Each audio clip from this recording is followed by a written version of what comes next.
começando mais um Ed3, o seu podcast da Liga de Basquete Norte-Americana. Sejam todos muito bem-vindos a mais um episódio do meu, do seu, do nosso podcast de NBA, o Ed3. Estamos mais uma vez aqui, o Rafael Medeiros, com Gabriel Spanger e Michel Braga, para nesta tarde de domingo falarmos sobre o bolo. Exatamente isso Bolo? que você ouviu. O bolo que é Aniversário de quem? Vai ter bolo? o bolo que a Conferência Oeste se tornou, mas principalmente o bolo que está na disputa, né, do play-in na Conferência Oeste. Mano Mixel, Gabriel Spanger, muito boa tarde, sejam bem-vindos. Este bolo é um bolo gostoso de se apreciar, é um bolo azedinho, é um bolo fitness funcional. Que tipo de bolo é este bolo oestiano, meus queridos? É um bolo difícil de definir, né?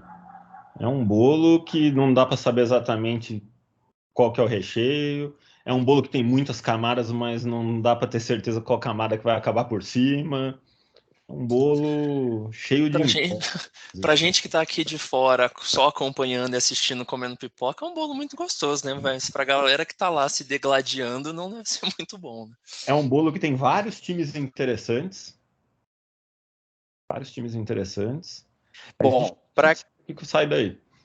para quem não entendeu nada dessa abertura meio desconjuntada, eu diria, desse nosso episódio, estamos falando da disputa acirradíssima que temos na Conferência Oeste, especialmente para as 4 vagas do play-in. Para quem não lembra, desde a temporada retrasada, na verdade, desde a bolha, a NBA adotou uma disputa antes dos playoffs, o famoso play-in, em que o sétimo, oitavo, nono e décimo times classificados na temporada regular disputam entre eles 2 vagas para os playoffs.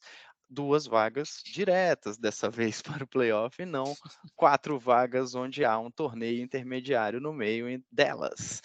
Atualmente, na Conferência Oeste, temos 4 times, podemos até dizer que temos 6 times, se considerarmos Clippers e Dallas, né, nesse bololô, mas vamos falar especialmente de 4 times que estão embolados nessa briga. Estamos falando de Los Angeles Lakers, Minnesota Timberwolves, Oklahoma City Thunder e New Orleans Pelicans. New Orleans Pelicans. Muito obrigado, Gabriel, que a memória fugiu aqui. Lembrando que não vamos falar do Dallas, não porque a gente acha que eles não chegam, só porque a gente já falou um episódio inteiro deles semana passada, então a orelha do time do Tesouro e de todo o time do Dallas já está bastante vermelha, então a gente vai dedicar esse podcast a criticar outras franquias.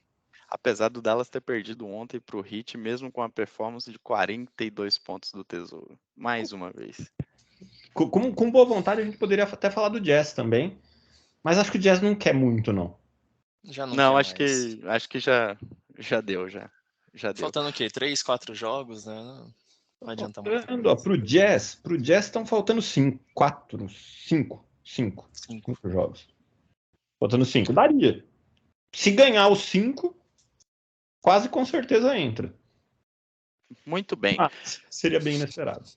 Eu também acho. Vamos iniciar de baixo para cima, de acordo com a classificação atual. Vamos começar do 10º colocado atualmente na Conferência Oeste, com 38 vitórias, 40 derrotas, 49% praticamente de aproveitamento. O Oklahoma City Thunder, nosso querido amigo Mano Mixel, o time queridinho do Mano Mixel nessa temporada, principalmente pelos 2 Jalen Williams, os 2 calouros do Oklahoma City Thunder. Mano Mixel, e aí? Oklahoma City tem chances? Vai ficar? Não vai brigar pelo Mbanyama, vai tentar uma loteria do draft. O que o KC quer ou não quer nessa temporada? Olha, eu acho que a coisa mais diferente que a gente pode falar em relação ao passado recente do OKC é que ele já não quis tancar, ele não tancou essa temporada. Ele tinha todas as oportunidades possíveis para tancar. Logo depois do All-Star Game, o time teve uma sequência negativa que muita gente já começou a achar, olha lá o OKC, né? nos surpreendendo novamente e começando a perder jogos difíceis de explicar. O próprio Shea, que é a grande estrela do time, se lesionou. Então muita gente achou, não vai mais nem voltar para a temporada. Ele teve uma lesão no abdômen, se eu não me engano, que leva um certo tempo para se recuperar totalmente. É limitador em algum nível, mas não impede que ele jogue. Todo mundo achou que eles iam descansar o Shea e não iam forçar a barra ali. Surpreendentemente, eles trouxeram o Shea de volta. Até o que foi dito na época, que provavelmente ele não jogaria back-to-back, mas ele já chegou até a jogar um back-to-back depois disso. Ficou fora recentemente, acho que de 2 jogos, também ali preservando, mas eles estão usando o Shea no máximo do limite que eles podem, digamos assim, que eles consideram saudável. E, cara, é um time que vem num momento bom na temporada, né? Eu acho que se o OKC tivesse tido desde o início da temporada o desempenho que ele está tendo agora, no último mês, nos últimos 2 meses, ele provavelmente estaria até numa situação melhor na tabela e talvez um pouco acima do 10º lugar que ele encontra hoje. Mas é natural, acho que essa crescente, primeiro porque é um time muito jovem, que está construindo uma identidade, construindo um jeito de jogar. Então, uma série de jogadores estão nesse momento na temporada num nível muito diferente do que eles tinham no início da temporada. O exemplo mais claro para mim é o Jalen Williams. Não o Jalen, tudo bem que fala tudo Jalen, mas tem um que escreve Jalen, que foi uma pick de segunda rodada, que também é um bom jogador. Acho que não é um cara que vai fazer parte da rotação titular do OKC num futuro próximo, quando o Chet estiver pronto para jogar, provavelmente é ele que senta. Mas é um cara bom, para uma pick de segunda rodada, eu acho que está performando muito bem, foi uma boa escolha. E o Jalen Williams está jogando demais. Inclusive, ele tem sido o principal jogador do time quando o Shea está fora. Muitos jogos acima de 20 pontos, alguns jogos acima de 30 pontos, bom defensor, muito atlético, rápido, né? Aliás, essa é uma marca do time do OKC, né? O OKC tem uma defesa muito boa e uma defesa que tem algumas características interessantes, né? É um quinteto baixo no geral, é um quinteto em que os guards são mais altos do que os alas, Josh Giddey e Shea são mais altos do que o Lu Dort e que o Jalen Williams, mas todo mundo tem em comum um atleticismo, uma velocidade que permite que eles marquem de uma forma sufocante o time adversário. Eles incomodam o tempo todo. Lembra em alguns momentos o jeito que o próprio Celtics joga quando está sem o Robert Williams, que o Golden State de vez em quando gosta de jogar também, que faz uma linha alta, que marca desde o perímetro com um sufocante, faz muita dobra quando precisa fazer para tentar roubar a bola. Tanto é que é um time que rouba muita bola, que força muito turnover de adversário. E eu acho que construiu uma identidade forte aí, tem baseado o seu jogo muito nisso, nessa identidade defensiva forte. E aí, quando você vai para a parte ofensiva do jogo, eu acho que é um time que ainda não é brilhante ofensivamente, mas ao mesmo tempo tem no Shea um jogador que consegue os próprios pontos sem precisar de muita armação, de muita ajuda de ninguém. O Shea infiltra com muita facilidade, quase sempre levando vantagem, sofre muitas faltas, acerta mais de 90% dos lances livres que bate. Nessa temporada tem outros caras que também estão performando melhor ofensivamente, por exemplo, o Jalen Williams, o próprio Josh Giddey, que tem lá o jogo dele que é bonito, não tão tradicional, talvez, né? Ele joga na 2, mas ele não é, ao mesmo tempo, ele não é um grande arremessador de 3 pontos, mas ele arremessa, mas ele também infiltra um pouco, marca bem, pega rebote pra caramba, enfim. É um cara que não é um guard tão tradicional assim, mas também tem conseguido ofensivamente ajudar. Todo mundo nesse time é meio two-way, marca e ataca, e é muito físico e usa muito essa velocidade, né? Acho que tem um ponto pensando no futuro desse time, né? Ao mesmo tempo que é um time que eu vejo ele já muito bom, e quando a gente pensa em colocar o Chet, se o Chet conseguir ser o que muita gente acredita que ele pode ser, que é um grande jogador, fala-se dele ter um teto de um talento geracional aí, né? É um cara de 2,16 m, mas que ao mesmo tempo arremessa e passa a bola quase como um guarda ali. É um pouquinho desengonçado, mas ao mesmo tempo é ágil, defende o aro muito bem, enfim. Se ele conseguir se encaixar nesse time, sem que esse time perca essa mobilidade, essa velocidade, esse atleticismo, fica um time muito interessante para as próximas temporadas, a ponto que, de fato, eu não acho que o OKC precisa tancar, porque eu não acho que o OKC, nesse momento, precisa de um outro grande jogador via draft. Claro, se eles ficarem fora do playoff e entrarem com uma pique de loteria, seria muito bom para eles se eles fossem sorteados em primeiro e pudessem escolher o Wembanyama, mas eles não precisam de fato disso. Eu olho para o OKC, diferente de alguns outros times que estão se reconstruindo, para mim o OKC já está pronto. Aliás, deixa eu refrasear. O OKC já tem as peças. Pronto, ele ainda não está, precisa ajustar e fazer todas essas peças, principalmente quando o Chet voltar a jogarem juntos. Mas, enfim, falando de agora, eu acho que dos 4 que a gente vai falar hoje é o que tem mais chance de ainda ficar fora de play-in, mas eu gostaria muito que fosse. Não consigo enxergar, mesmo que ele vá para play-in, como um time que possa ir muito longe em playoff, porque quando ele jogar com times mais prontos, mais preparados, provavelmente vai sofrer. Mas é um time que vai ser chato, ele vai incomodar. Ninguém vai pegar o OKC e fazer 4 jogos fáceis, ganhando todos por 20 pontos de vantagem e pode até varrer, mas enfim. Mas eu acho que é um time que vai dar trabalho, é um time incômodo, um time que evoluiu muito essa temporada. Lembrando que o OKC foi ao torneio de play-in na bolha, né? E deu muitíssimo trabalho para o seu Houston Rockets, mano, Mixel. Foi eliminado, inclusive, num dos lances mais icônicos dos últimos tempos, que foi um toco do Harden no Dort. Não sei se você lembra desse lance, mas uma série que foi bem difícil, inclusive, para o próprio Houston Rockets. Enquanto você falava aqui, mano, Mixel, e fazendo o paralelo aqui que você fez entre defesas, essa defesa do Thunder me lembra muito também a própria defesa do Raptors. E não à toa, são os 2 melhores times em forçar os outros times a turnover. O Raptors é o melhor time da NBA, tem o melhor índice de turnovers do adversário, né? Força mais turnovers, e o OKC é o segundo. Então são 2 times que realmente sufocam no perímetro e fazem os seus adversários errarem muito. Por isso tem um percentual muito alto de erros, né? De que o adversário comete muitos erros. Além disso, o OKC é a 10ª melhor defesa na atual temporada, ou seja, uma defesa top 10 da NBA. E para mim o grande destaque atual dessa defesa, além do Jalen Williams que você falou, é o próprio Dort.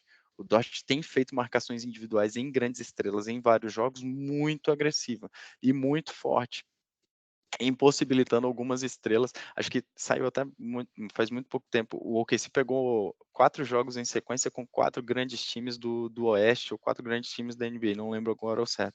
E o Dort limitou demais o aproveitamento dos melhores arremessadores dos seus adversários. O Dort encheu o saco do Kawhi.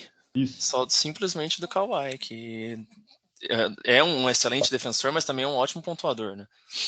Tem uma jogada icônica lá no final, acho que numa última posse de bola, num jogo que estava por uma posse de bola, dele marcando o Kawhi, que ele tentam acho que 3 corta-luzes, ele consegue escapar de todos e vai bloqueando, até o Kawhi ter que dar um chute super contestado, enfim. Não deu a opção de jogada. Inclusive, eu acho que ele é o melhor defensor do time, tá? É um ótimo defensor. Acho que finalmente começa a aparecer a luz no fim do túnel pro Thunder, né? Que ficou há muito tempo aí só tancando, pegando zilhões de picks. E aí, começa a aparecer, igual você comentou, os jogadores são jovens, mas eles são jovens que começam a ter uma certa experiência coletiva juntos, que começa a dar essa rodagem para eles, né? E acho que só um último ponto, o OKC tem mais 4 jogos e são jogos um pouquinho chatos, né? Contra Suns, Warriors, Jazz, que aí ok, e Grizzlies. Então, assim, é um calendário bem difícil nesse final de temporada que pode ser bem decisivo aí para garantir essa vaga ou não, essa possível última vaga para o play-in, né? Lógico que no play-in tem mais outros 2 jogos se ele pegar 9º e 10º.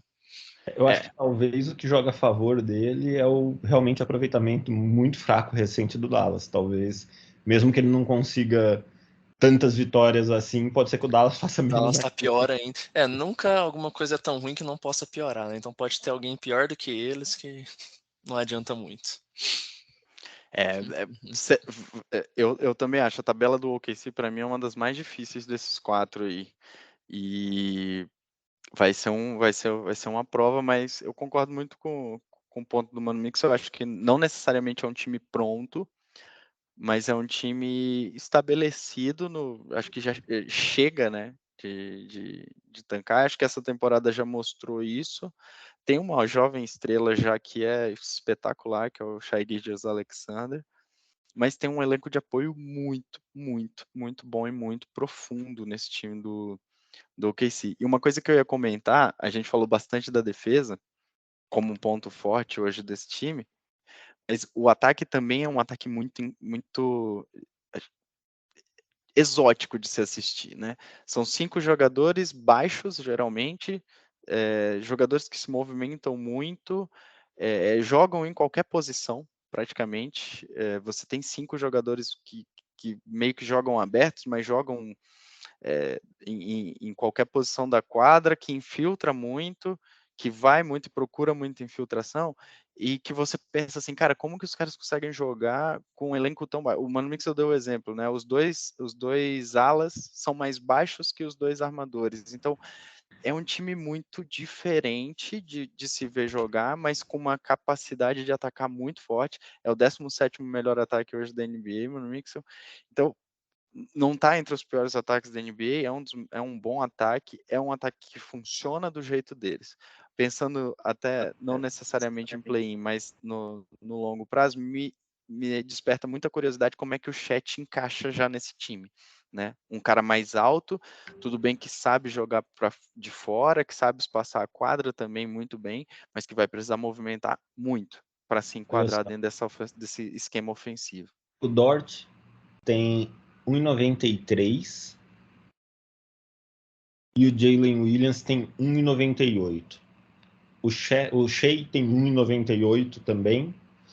E onde está nosso amigo Josh Giddey? A Josh Giddey tem 2,3.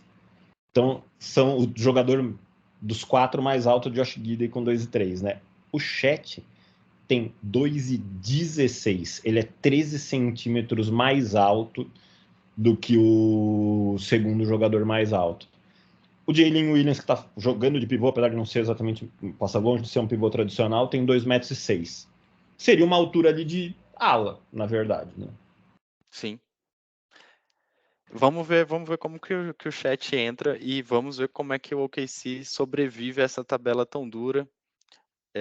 Pode contar, obviamente, com esse azar, como você bem disse, Mano Mixel, do Dallas Mavericks perder também e continuar cada um na mesma posição, Dallas atualmente 12º colocado. Muito bem, Gabriel Spangaro, eu vou passar para você, mas nós vamos pular lá para cima, nós não vamos continuar de baixo para cima. Agora nós vamos falar do 7º colocado, que deu uma arrancada enquanto todo mundo achava que o time estava para baixo, ruim, capengando, meio que batendo aquele desespero. O New Orleans, sempre falo errado o nome, o New Orleans Pelicans engatou algumas vitórias seguidas e ressuscitou na temporada. Atualmente ocupa o 7º lugar e digo mais, a meio jogo atrás somente do 6º colocado, que atualmente é o Clippers. Então o Pelicans não só ressurgiu, mas ressurgiu bem e vai se provando aí que vai brigar para essa vaga tanto no play-in quanto talvez até uma vaga direta nos playoffs. O que falar? O que houve que o Pelicano bateu asas e voou? Romântico. Tá no mudo, Gabriel. Tá acostumado muito como um home office aqui, tô falando no mudo há 3 horas e não acontece nada, mas vamos lá. O Pelicans, lembrando um pouquinho da história recente deles, né? Na final da temporada passada pegaram playoffs, foram para os playoffs através do play-in. A marca mais curiosa dele, né, e mais... perdi a palavra, mas o que mais marcou eles lá foi a canseira absurda que eles deram no Suns, né? Então, assim, é um time que depois, primeiro que eles fizeram, se movimentaram na off-season da temporada passada, trouxeram o CJ McCollum, né? Eles trouxeram uma dinâmica diferente e ninguém colocava fé nesse nesse time. Colocavam, pô, e agora? O que vai acontecer com o Zion voltar? O Zion não vai voltar? Aliás, o Zion vai algum dia conseguir se manter saudável a temporada toda, né? Acho que esse que é a maior questão sobre o Zion. Mas foi um time que criou uma identidade defensiva muito boa, ia aos trancos e barrancos no ataque e, pô, chegou até onde chegou na temporada passada. Agora começaram muito bem essa temporada, então chegou até a ser primeiro, segundo na Conferência Oeste. O Zion voltou parecendo que estava jogando, a galera até comentou, né? Parecendo que estava jogando futebol americano, porque como que você consegue parar ele naquela velocidade dele lá? É lógico que ele é um poderio ofensivo gigantesco, né? Quando você já coloca ele do outro lado da quadra, você já coloca aquelas dúvidas sobre o que ele consegue fazer lá, que ele parece muitas vezes um pouco perdido. Mas, cara, eu acho que começaram a cair demais depois que o Zion se lesionou também. O Brandon Ingram não teve seus jogos muito bons também, teve problemas de lesões. E agora, cara, eles engataram. Hoje eles estão, igual você trouxe, Rafa, como 7ª posição, brigando pau a pau ali com o Clippers. Eu acho que os dois, assim, vão até o final desses últimos jogos disputar essa 6ª colocação. Só um parênteses, a gente lembra do Clippers que sempre tenta brincar ali e projetar qual que é o cara que ele quer pegar na tabela dos playoffs, né? Então, sei lá, eles vão tentar te fazer de tudo, igual a gente estava falando, né, Rafa? O Clippers vai querer tentar pegar o Kings ali para não querer um possível Phoenix ou Golden State. Absurdo. Que afronta. Eu não falei nada. Eu não falei. Cara, eu acho que daqui a pouco eu vou começar a tomar pedrada da galera do Kings BR, mas tudo bem. Brincadeira, viu, amigos? Então eles são a 7ª colocada, hoje são o 19º melhor ataque. Então, assim, tá um pouco abaixo da tabela, e hoje eles estão com uma 5ª melhor defesa da liga. Então, um time muito defensivo, engatou 7 das últimas 10 vitórias e vem de 2 vitórias. É um time que vai pegar agora, tem mais 4 jogos com Kings, Grizzlies, Knicks e Wolves. É um calendário bem chato também, acho que junto com o do Thunder.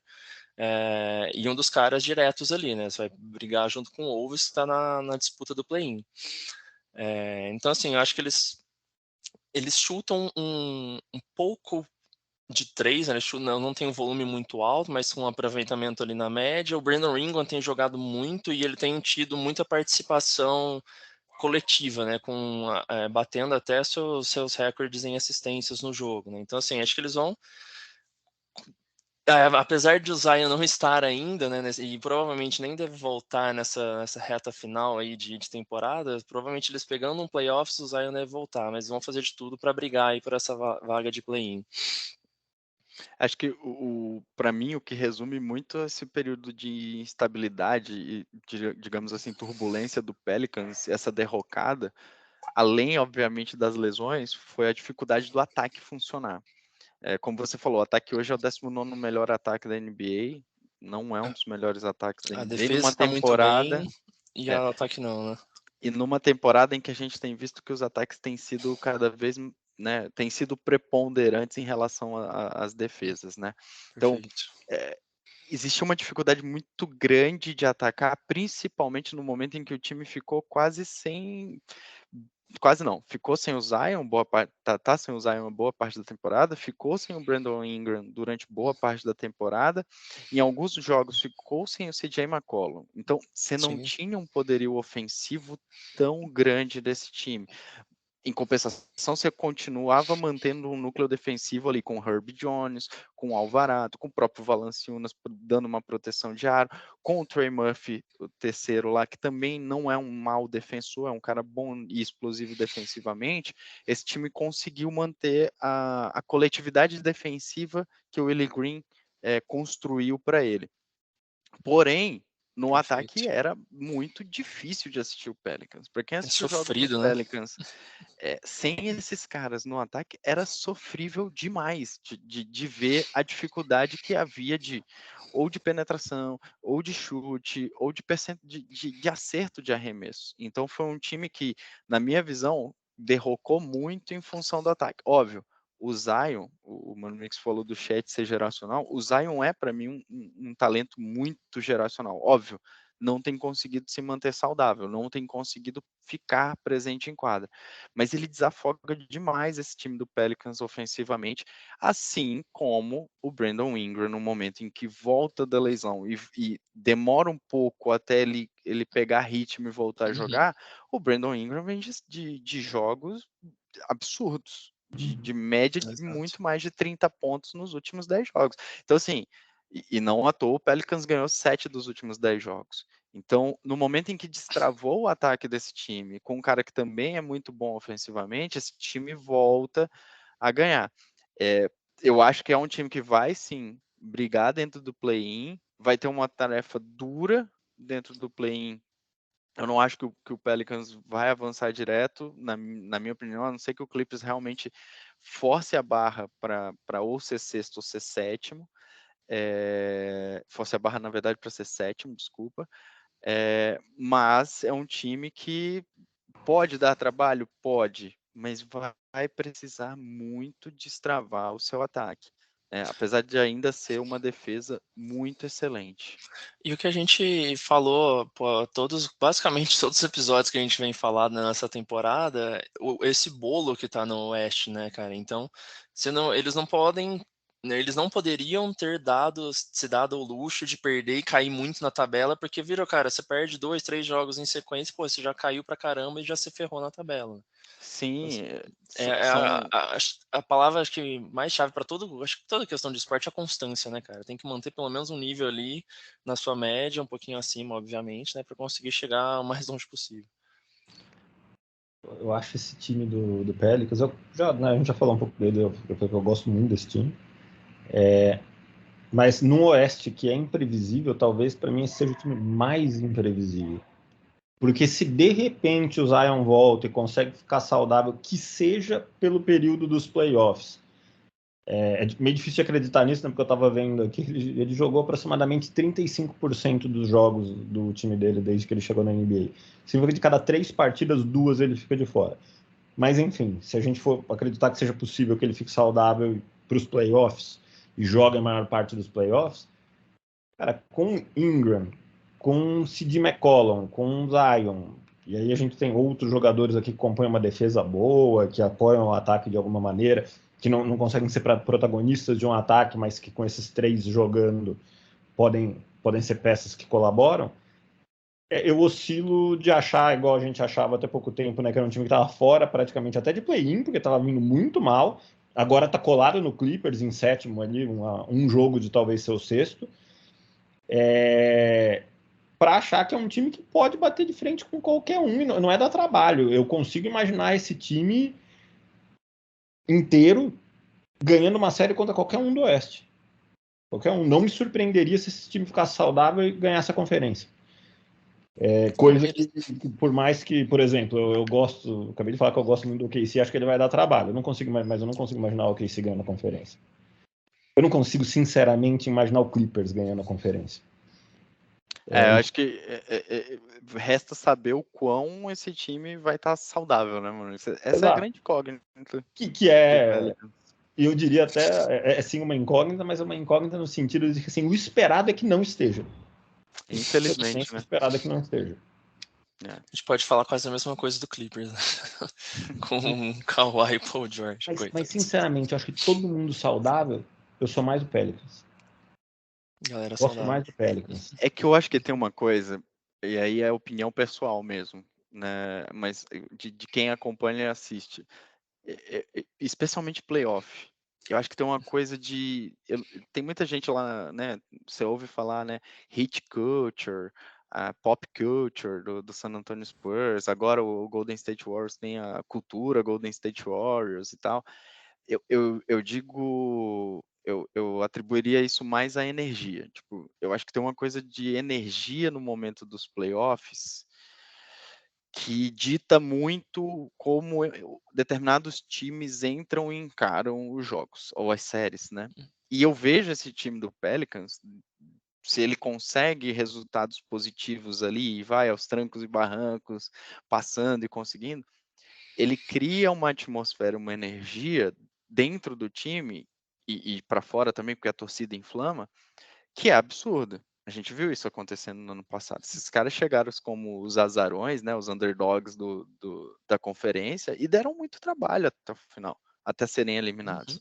Então, eu acho que, comparando Clippers e Pelicans, eu acho que o Clippers não tem essa energia, porque não existe uma identidade nesse time do Clippers que faça criar essa energia, essa atmosfera. Você vê que até o ano em que, mesmo com todo mundo machucado, em que eles foram lá, bateram o Jazz, foram para a final de conferência, não existia aquela atmosfera, pô, o Clippers. Não, é um time meio morno, é um time meio morto, né? Assim, meio frio mesmo. É diferente do Pelicans. O Pelicans, se ganha um jogo, no segundo jogo o Alvarado tá marcando igual um maluco, grudado na cabeça do melhor jogador do adversário e, cara, desestabilizando todo o time adversário. Então, essa energia que eu acho que é o que difere muito esses dois times de um para o outro. Talento por talento, acho que o Clippers hoje tem um time melhor, mas energia, não vejo também do Pelicans no mix. Acabou do Clippers aqui, né? Eu acho Luca, né? do Pelicans muito talentoso e eu acho que inteiro eu gosto mais até do time dele do que do time do Clippers. Eu acho que o Clippers tem, tudo bem, o Paul George, o Kawhi, mas e aí? Quem que é o armador lá? O Westbrook? Tem as estrelas só, né? Não sei, já não acho que tá num grande momento, entendeu? Quem que é o pivô lá? É o cara lá com o nome de Pokémon, Zubat? Ivica Zubat. Eu nem acho o Valanciunas um craque todo, mas eu sou mais o Valanciunas do que o Zubat. Enfim, eu gosto muito do time do Pelicans. Uma das minhas frustrações na vida é não ver esse time jogar saudável por tempo suficiente. O Rafa tá com problema. O Rafa tá com uma certa oscilação. A gente estava até falando no começo, né, nas nossas previsões de prêmios individuais, que o coach do Pelican seria o favorito, né, para coach do ano e tudo mais. Era a vibe que a gente tava, a hype que a gente tava em cima deles.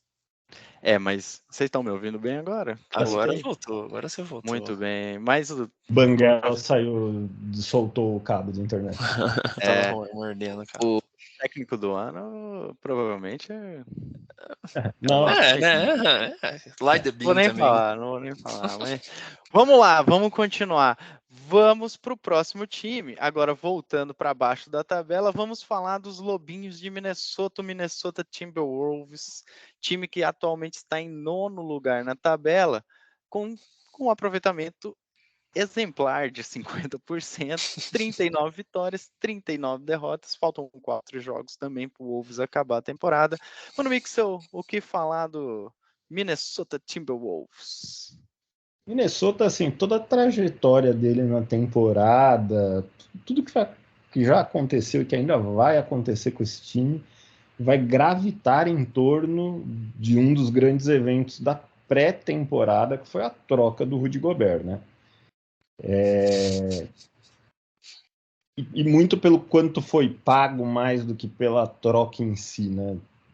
Ainda mais quando a gente vê o Kessler fazendo o que está fazendo lá no Jazz, começa a ficar cada vez mais complicado de defender. Mas esquecendo isso um pouco, botando de lado, eu acho que o Wolves ele fez algumas opções, escolhas de elenco que desde o início eram pontos de atenção que teriam que ser tratados e que teriam que ser resolvidos para que esse time funcionasse bem. A mais clara delas, a opção de jogar com 2 caras de porte grande, 2 bigs na frente, né? Que é o Karl Anthony Towns, que é uma das maiores estrelas do time nos últimos anos.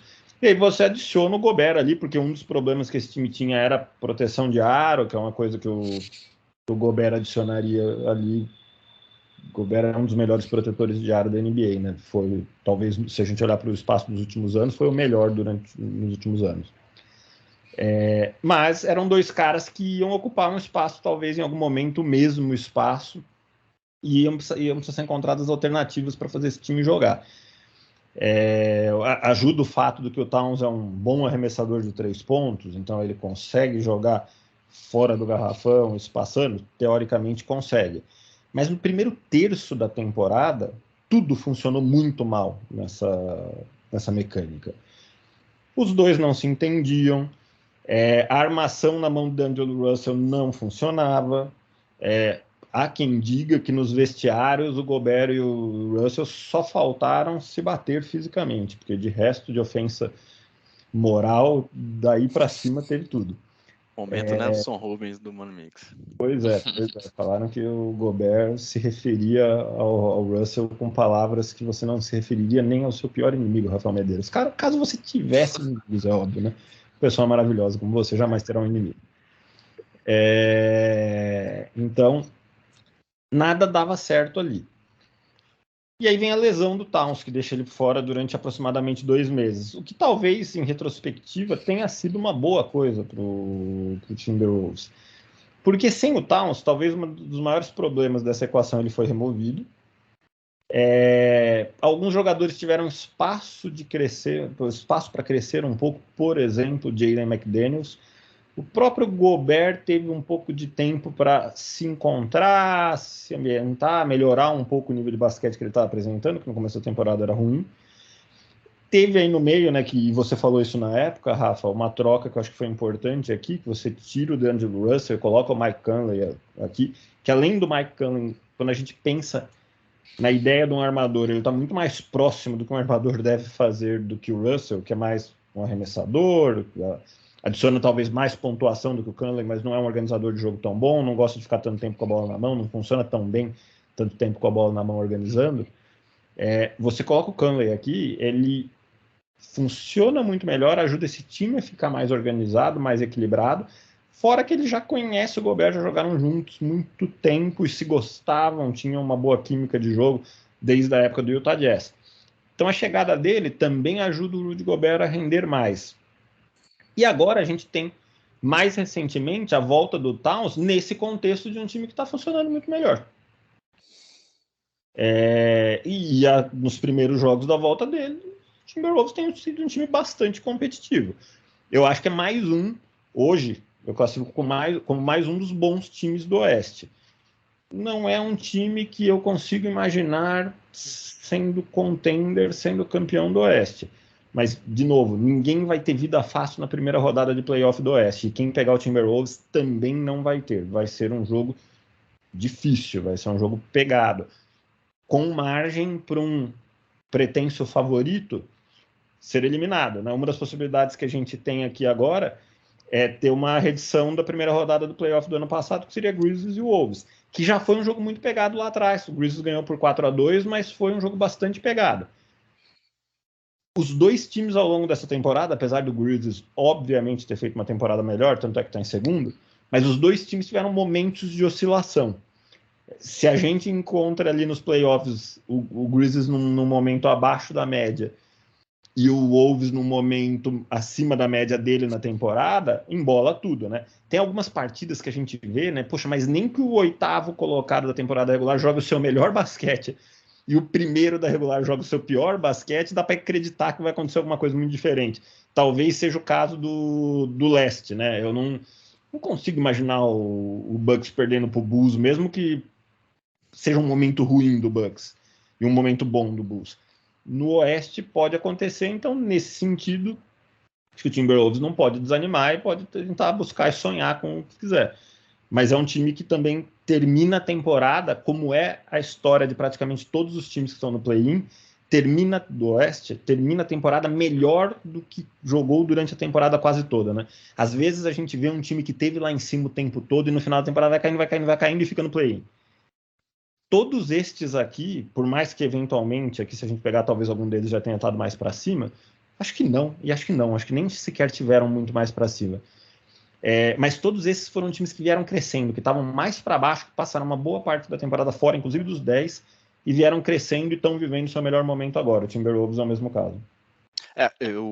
Não dá pra, eu acho que não dá para rasgar a temporada inteira fora, né, Mano Mixel? Mas a diferença do Oeste, ela é tão pequena, né? O nível de diferença é tão pequeno entre os times que se torna algo muito imprevisível que vai ser essa primeira rodada, especialmente, né?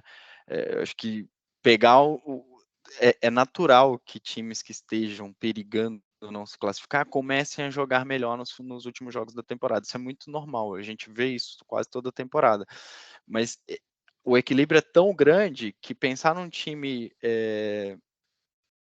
que está num bom momento agora e se encaixando, se encontrando, como a gente falou aqui do Pelicans, está falando do Wolves, e pensar que esse time pode ir mais longe não é anormal neste momento, né? Porque você tem uma distância em termos até de jogo muito pequena entre esses times, né?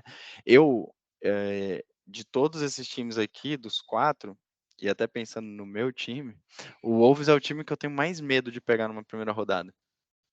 Dos 4. Porque eu acho que é um time que não só está se acertando, principalmente com a chegada do Mike Conley na armação e trazendo o Gobert mais para o jogo, mas é um time muito profundo, é um time que tem banco, é um time que tem variação, que pode variar seu jogo, que tem jogadores muito talentosos. O Anthony Edwards voltou agora, o Karl Anthony Towns voltou agora também, e os dois têm feito boas partidas pelo Wolves, especialmente o Karl Anthony Towns. Então, eu acho que é um time que, além deles, do time titular ser muito bom, você tem no banco ali, você tem o Jalen McDaniels, que é titular, e é uma ótima peça, não só ofensivamente, como defensivamente. Você tem o Naz Reid, que é um pivô, mas que arremessa de 3, que dá espaçamento. Resta saber se ele vai estar apto fisicamente para os playoffs, se ele vai estar saudável, porque ele se lesionou agora recentemente. Você tem o Kyle Anderson, que entra e muitas vezes faz o slow motion dele lá num joguinho muito bacana e consegue também equilibrar numa segunda rotação. O próprio Taurean Prince, que também muitas vezes faz boas partidas com bom aproveitamento de 3. Então é um time que tem armas não só no elenco principal, né, não só na primeira rotação, mas também na segunda rotação. Então é um time muito, na minha visão, perigoso e que vem crescendo. Apesar de ter perdido recentemente o último jogo para o Lakers, mas foi um jogo extremamente equilibrado. Um jogo muito equilibrado entre esses dois times. Então não vejo o Wolves no momento ruim da temporada, vejo num crescimento, vejo que esse crescimento aconteceu principalmente com a mudança da armação do Mike Conley chegando. Isso acho que destravou o ataque, principalmente do Wolves. É uma das piores defesas da liga hoje, então isso é um ponto preocupante, é um ponto relevante a se entender e como que eles vão jogar, principalmente em playoff, como é que eles vão ser explorados defensivamente. Eu tenho achado o Gobert extremamente mole defensivamente. É incrível, assim, algumas bandejas que alguns adversários fazem para cima do Gobert. É inimaginável você pensar que o Gobert foi melhor jogador de defesa há muito pouco tempo, sendo batido tão facilmente quando ele está sendo batido dentro do garrafão.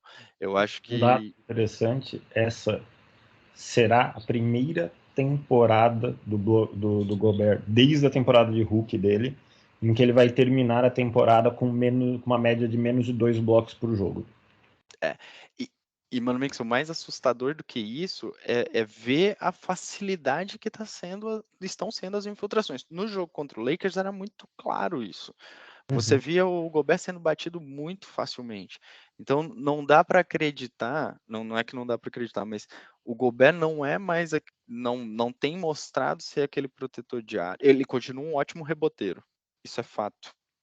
Os números de rebote do Gobert são muito altos. É o segundo melhor reboteiro da NBA hoje, perdendo pro Kessler, que foi o pivô trocado, né? Mas tirando isso, ele continua sendo um ótimo reboteiro. Porém, não é o protetor de aro que o Minnesota Timberwolves queria. Se o Wolves achava que o Towns era soft na defesa, né? Era mole na defesa, o Gobert tem sido algo muito parecido, na minha visão. O que nos faz pensar, né? Será que o problema é o jogador ou tem alguma coisa no sistema de jogo, né? Se bem que... Ou será que o que me faz pensar mais até, mano, Mixel, será que não era o esquema defensivo do Quinn Snyder no Utah Jazz que favorecia o Gobert ser um ótimo defensor? Uma coisa é fato, eu acho o Snyder um excelente coach melhor do que a maioria dos que estão por aí na NBA hoje. Tudo bem. Ele foi para Atlanta Hawks agora, né? Acho que foi. Eu tô quase certeza que foi. Convenhamos, resolver o Atlanta Hawks não é para qualquer um, então não vou dizer onde que vai, mas eu acho ele um excelente treinador, e eu acho que muito do sucesso do Jazz da temporada anterior, claro, haviam bons jogadores lá, ainda existem, alguns ainda estão lá fazendo uma boa temporada, mas eu acho que o sistema do Quinn Snyder favorecia muito, sim. É demais. Acho que só 2 pontos sobre o Wolves, né? Lógico, vocês já trouxeram todos os detalhes técnicos aí, não vou chover no molhado, né? Mas a questão do que muita gente falou, né, que com essa troca do Gobert, que foi gigantesca e eles abriram mão de muita coisa, falou, pô, você não vai ter mais nenhum jogador da rotação, né? E, na verdade, não é o que está acontecendo. Então, pô, você conseguiu ter essa rotação privilegiando aí, favorecendo, ajudando quando precisava. E a gente acabou de falar sobre a energia do Pelicans, né? Como que a energia joga o time para frente, tudo mais, como que a mudança no vestiário, né, que tinha que a gente acabou de falar de Gobert e Russell, muda completamente o clima no time, né? E coloca todo mundo para tentar jogar pelo mesmo objetivo. Incrivelmente, o Wolves está perdendo neste momento para o Portland Trail Blazers por 3 pontos. 103 a 100. Olha, podemos perder para o Portland Trail Blazers. Blazers. Na reta final. Minha virada de chavinha do português para o inglês não funciona muito bem. Sendo que os caras já até estão descansando o Lillard aí, porque já era. Esse time do Portland tá uma nhaca. Perder para esse time é para não merecer ir para lugar nenhum. Nessa reta final, né? Pô. Faltando 1 minuto para acabar o jogo. 1 minuto do último quarto. Aí eles pegam depois do Blazers, né? Nets, Spurs e Pelicans. Vou até dar uma olhada aqui. É incrível. O mais legal dessa tabela no final, do Oeste principalmente, é que tem alguns confrontos diretos que vão ser finais, assim. Vão ser finais de campeonato. Muito bem, vamos chegando ao final para falar do último e queridinho time que tem uma nação gigante, não só nos Estados Unidos, mas no Brasil também. O Los Angeles Lakers do papai LeBron. O Lakers melhorou bastante aí, principalmente depois das suas trocas. Vem de 6 vitórias nos últimos 10 jogos, atualmente na 8ª colocação, com 39 vitórias e 38 derrotas, 51% de aproveitamento para o time do papai LeBron. Gabriel Spangero, dá para confiar no Leicão de novo? Cara, acho que todo mundo quer acreditar no Lakers, né? E acho que precisa, seria muito bom aí, dado todos os trancos e barrancos que eles sofreram, né? Temporada drástica que foi a temporada passada, nem indo para os playoffs, agora começando também meio turbulento, com toda a bomba Russell Westbrook na mão, né? O que faz, o que não faz, não encaixa. O Big Three, né, LeBron, Anthony Davis e Westbrook, falando que ia dar certo e acaba não dando. Então, assim, e ainda mais em uma temporada em que o LeBron se tornou na NBA, né, o maior dos pontuadores, seria, poxa, muito bacana ver eles lá chegando nos playoffs, né? Então, é um time que a gente já comentou muito, né, que se movimentou na off-season, o general manager fez um bom trabalho aí, mexendo nas peças que realmente estavam precisando. E aí depois do All-Star Game, né, faltavam 20 e poucos jogos, o LeBron falando, cara, vão ser os 20 jogos mais importantes da minha vida, ele vai lá e machuca. Aí, tipo, todo mundo, caramba, ferrou, agora já não dá mais de novo. Quase nada. Acho que ele jogou 2 jogos no máximo, aí machucou, aí, pô, já todo mundo fica desesperado, mas, cara, eles estão sobrevivendo, né? Ganharam 6 dos últimos 4 jogos, estão aí na 8ª colocação.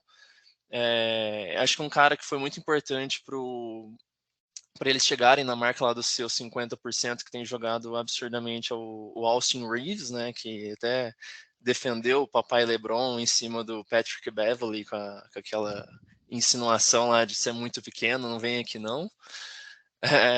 Mas assim, é um cara que veio jogando bastante. Você teve uma mudança defensiva com o Vanderbilt ajudando muito ali, que era uma das coisas que realmente precisava. Hoje o Lakers está na 12ª colocação nas defesas.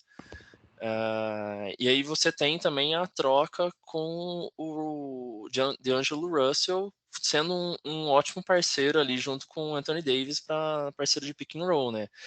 Tudo bem que o Anthony Davis é um cara absurdo quando faz pick and roll, acho que basicamente com qualquer um, né? Porque ele pegava os passes do Russell Westbrook que normalmente não vinha da melhor forma possível, né? E agora começam a chegar passes, você coloca alguns armadores um pouco melhores aí ao redor do LeBron, e é o jeito que o LeBron gosta de jogar, né? E ele sempre monopolizando muito ali a bola, com a bola na mão. O D'Angelo Russell, ele volta a jogar melhor lá no Wolves, quando o Anthony Edwards assume realmente o protagonismo na armação, então ele começa a trabalhar mais sem a bola, ele começa a melhorar um pouco mais ao longo dessa temporada, e é o jeito que está funcionando aqui na defesa. Eu acho que na defesa, nessa final de temporada. Eu acho que vai ser eles têm desses 4 que a gente falou, acho que é o time que tem mais jogos ainda. Eles vão jogar contra Rockets, Jazz, Clippers, Suns e Jazz de novo. Então, assim, é relativamente mais fácil aí essa tabela comparada com a dos outros. Acho que seria muito importante, bem bacana ver esses caras chegar nos playoffs aí. Tudo bem que vão tirar sangue no play-in, né? Mas conseguir chegar e brigar de novo aí para chegar na pós-temporada. Olha, o Rafa falou que acha que desses times que a gente está comentando hoje, o Wolves é o que ele menos ia gostar de pegar, né? Numa eventual primeira rodada de playoff. Para mim, o que eu menos gostaria de pegar se eu fosse qualquer um dos times que está ali em primeiro e segundo seria o Lakers. Eu acho que depois da troca, e eu não consigo entender ainda como aquela troca aconteceu. Não consigo entender. Assim, a gente já falou um pouco, né? O Rafa até trouxe de forma bastante perspicaz que para o Wolves era um encaixe muito melhor, e ok, é mesmo, estamos vendo isso. Que para o Jazz, provavelmente o Jazz não deve ter conseguido nada muito melhor, senão eles teriam trocado esses caras por alguma coisa melhor. Talvez o que tinha mesmo para conseguir era uma first pick, enfim, paciência. Mas eu não consigo entender. No mínimo, eles tinham que ter arrancado as 2 first picks do Lakers para mim. Porque aquela troca pega o elenco do Lakers todo desconjuntado, com problemas de. Ainda está acima do limite de cap, tudo bem, mas enfim. Mas com problemas de cap salarial, com um contrato extremamente indigesto do Westbrook, e transforma num time equilibrado, com muito mais profundidade que tinha antes, com qualidade, talentoso, que aí sim você começa a analisar ter o Anthony Davis e o LeBron James como um plus, e não como os caras que simplesmente têm que carregar o time nas costas todo dia, e se um deles não está em quadra, já era o time. Não, agora tem um time, e esses 2 caras podem se colocar numa situação de ser a cereja do bolo desse time, não é? Na falta de uma palavra melhor. Eu acho que está funcionando bem, prova de que está funcionando bem. O LeBron ficou fora vários jogos, esse time continuou competitivíssimo. Se tiver o LeBron e o Anthony Davis, vou falar aqui a mesma coisa que eu falei do Pelicans, com a diferença que com o Pelicans eu não acredito que vai acontecer. Eu não acho que vai ter Zion saudável. Eles saudáveis. Não acho que vai ter Zion saudável. E se por um milagre tiver, certeza que o Ingram vai se machucar e não vai ter Ingram. Então, assim, o Pelicans eu falei num cenário hipotético, num multiverso diferente e tudo mais. O Lakers, apesar do histórico de lesão, principalmente do Anthony Davis, é verdade que ele tem isso, mas comparado com o Zion, ele é um jogador extremamente saudável. Eu consigo acreditar no Lakers saudável, e acho também que é um time que vai ficar perigosíssimo. Não gostaria de jogar com o Lakers. Acho, dos 4, para mim, o único que eu falo, consigo enxergar batendo final de conferência, batendo campeão, mesmo, assim, de novo, o Oeste equilibrado, tudo pode acontecer. Mas se eu tivesse que apostar qual tem mais chance de ir mais longe? Para mim é o Lakers, com chances reais de ir muito longe. É um time perigoso. Só para vocês terem uma ideia, eu tava filtrando aqui, o Lakers, se a gente considerar de 9 de fevereiro para frente, né, que a trade deadline ela acaba exatamente dia 9, né? Então, de 9 de fevereiro até hoje, o Lakers é a melhor defesa da NBA. Ele permite 110 pontos a cada 100 posses de bolas na NBA, e eu acho que isso passa demais pelo que o Gabriel falou da aquisição do Vanderbilt. Acho que é um jogador extremamente necessário nesse esquema do Lakers, extremamente importante para esse atual esquema. E, obviamente, o time ainda não é um dos melhores ataques, ainda está numa posição bem intermediária em termos de ataque, mas eu acho que esse conjunto que o Mano Mixel falou permitiu ao Lakers uma amplitude de ataque que conseguiu fazer, trouxe aquilo que o LeBron sempre precisou, que eram bons arremessadores ao redor dele. E vamos colocar um ponto aqui. Esse ataque mediano que você está falando desde 9 de fevereiro é considerando a maior parte do tempo sem LeBron James. Então, você está pegando um time que tem a melhor defesa da NBA neste período e um ataque mediano e está adicionando o LeBron James, que obviamente é uma arma ofensiva muito boa e diferente de algumas outras armas ofensivas de alto nível, não é um cara que desgraça a defesa do time. Não, pelo contrário, o LeBron é um ótimo defensor. Pro patamar de ataque que ele gera. Fazem o que eles fazem no ataque, ele, Duran, enfim, são caras defensores absurdos quando você olha o que eles conseguem fazer ofensivamente. Sim, e acho que sim, cara, nada disso que a gente está falando aqui, nem da posição ou daquilo que a gente prevê ou projeta para o Lakers daqui para frente, seria possível sem o Anthony Davis. Eu acho que esse cara é muito impactante para esse time, fundamental. Sim. E é beneficiado ele é muito beneficiado, na minha opinião, pela presença do Vanderbilt, do nosso Vando, meu Yaya, meu Ioiô, nesse time, porque eles se complementam e ele tira um pouco de trabalho sujo que o Anthony Davis poderia estar fazendo. Ele faz isso defensivamente, ajuda o Anthony Davis pra caramba também. Então, assim, é um time bom. Eu olho pro Lakers hoje e eu falo, não, esse time é bom. Ele é o parceiro, digamos assim, de garrafão defensivamente que o Anthony Davis precisava ter para conseguir desafogar defensivamente, né? Não ser o cara da posição 5 na defesa sempre, para dar fôlego, principalmente para o Anthony Davis no ataque ser preponderante, ser dominante, como ele é, cara. O Anthony Davis com a bola na mão no ataque, eu não acho uma comparação ruim, apesar de eu achar que a temporada do Embiid é sobrenatural, mas eu acho o Anthony Davis um cara tão bom quanto o Embiid, por exemplo, ofensivamente, cara. Ele tem muito recurso para um ala pivô do tamanho dele. Acho uma ótima comparação, os dois são muito bons, acho nem um pouco absurdo. O Anthony Davis ele tem sido no menos o Embiid também tem seus probleminhas de lesão, mas o Anthony Davis tem muito mais, é isso que atrapalha ele, porque eu acho que nível de jogador não vejo tanta diferença não.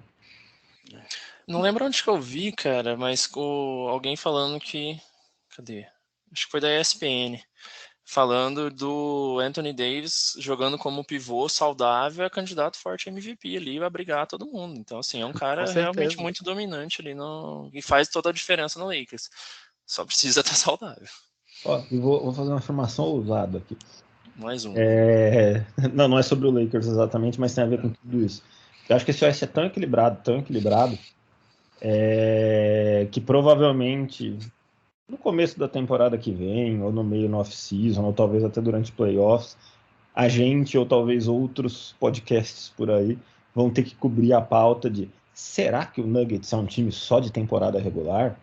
Será que o Jokic não consegue levar o time ao sucesso nos playoffs? Como é característico, né? Toda vez que um time vai muito bem na temporada regular e fica pelo caminho, o time em si e principalmente a maior estrela sofrem esse tipo de questionamento. O Antetokounmpo já passou por isso, o Doncic passa por isso, enfim. Porque... O próprio Chris Paul, né, cara? O que o Chris Paul passou por isso é absurdo. Né? O Chris Paul já é uma outra história. São 19 anos, aí não é nem dizer que ele tá passando por isso, né? Essa é a vida dele, praticamente. Mas porque assim, com todos os méritos que esse time obviamente tem, eu não acho que o Nuggets vai ser campeão de conferência. Tem alguns times que eu boto na frente deles aí nessa historinha. Bom, isso é papo para um próximo episódio. Dirá, né? O tempo dirá. Mas eu acho que o Nuggets está um pouquinho diferente essa temporada, na minha opinião, mas eu não vou... O time é bom, mas veremos, aguardemos. Boa. Aguardemos. Para fechar esse episódio, Mano Mix, são os seus 2 classificados para o playoff. Para playoff, Ah, achei que você ia perguntar pro play-in, eu já tinha... Não, seus dois classificados, os dois que saem do play-in pro playoff.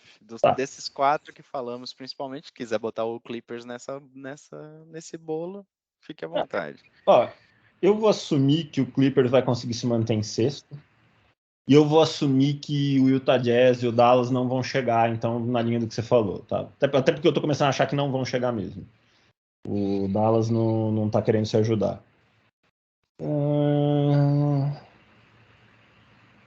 Cara, eu vou de Lakers e Wolves. Ô, louco. Gabriel Spanger. Que isso, eu ia falar Lakers e Wolves também, mas só pra mudar um pouco, eu vou de Lakers e Pelicans.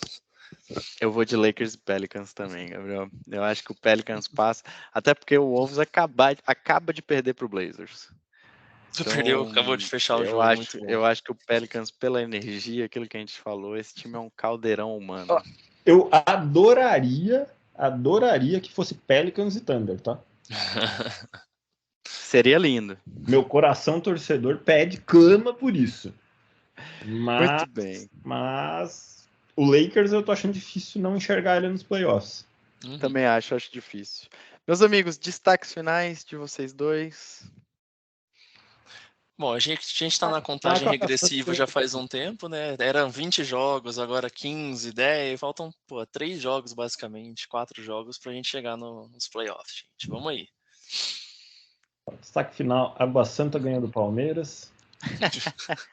Dando uma passada na rodada da NBA, o Raptors atropelou o Hornets, ou seja, um dia como outro qualquer na vida do Hornets. E o Bulls atropelou o Grizzlies, olha só. Olha o Kingão chegando pro segundo lugar aí, ó. O Wolves, incrivelmente, de fato, conseguiu perder pro Blazers. Parabéns, Wolves. Realmente, vocês merecem tudo de bom que aconteça na vida de vocês. E o Nets uma leve ironia na sua fala. De draft, daí que a gente estava analisando principalmente os calouros, eu falei de um ser humano aqui neste episódio. Kenneth Lofton Jr., draftado pelo Memphis Grizzlies e que foi jogar D-League. Ele entrou num contrato two-way. O gordinho nosso lá? querido gordinho, Kenneth Lofton Jr. E, pasmem, ele foi eleito novato do ano na D-League. Muito bom. Falei, prestem atenção nesse rapaz. Ano que vem ele vai dar trabalho. Mas agora um outro jogo muito bom, vai só pra falar que a gente tá vendo a rodada de agora, Pistons e Magic, né? Porra, puta jogo. Esse aí, acho que a gente... Caramba. Tem aí o provável Rookie of the Year aí jogando. Deve custar $5 pra você assistir um jogo desses caras lá fora. Que isso, cara, não é tanto não. Meus amigos, esse foi mais um episódio do nosso podcast NBA, o Ed 3. Fiquem bem, um abraço e até a próxima. Valeu! Nossa.